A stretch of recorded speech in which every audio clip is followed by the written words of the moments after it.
Geras nuotaikos. Kaip treniruotė šiandien? Gerai pasportavom ir ryte pažiūrėjom slovėnų varžybas, kur žaidėm Ispanijoj su jais, kur jie žaidė čia. Išanalizavom, ruošiamės, dar rytoj ryte ką pasimokysim ir eisim į kovą. Ar labai skiriasi slovėnų žaidimas Ispanijoje ir čia, ką jie rodo? Ne, daugmaž tą patį jie žaidžia, tie patys deriniai išlikę, mėgsta greitai pulti. Bandysim sustabdyti jų greitą puolimą. Žiūrėsim. Jie turi tokius aštrius žaidėjus, kurie gali prikelti problemų. Tai matyt, gynybos linijai, skaitant ir patį, teks gana rimtas vaidmuo. Jie nemažą dalį žaidimo žaidžia pick and rollą, žaidžia Vlakovičius.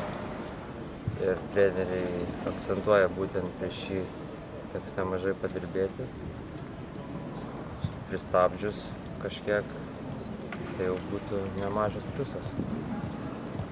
Mūsų žaidimo akcentai, tarkim, puolime. Svarbiausia tai, kas ir prieš tai rungtynėse būdavo, kad atšokę kamuoliai po savo krepšių reikia susirinkti tos kamuolius ir stengtis greitai užpulti.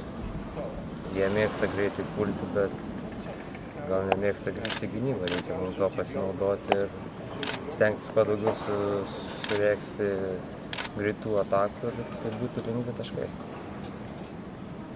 Kaip jaučiatės iš principo? Visi sakot, kad neskaitot tų komentarų, bet žinom, kad skaitot ir kaip kambariokas, pavyzdžiui, jaučiasi?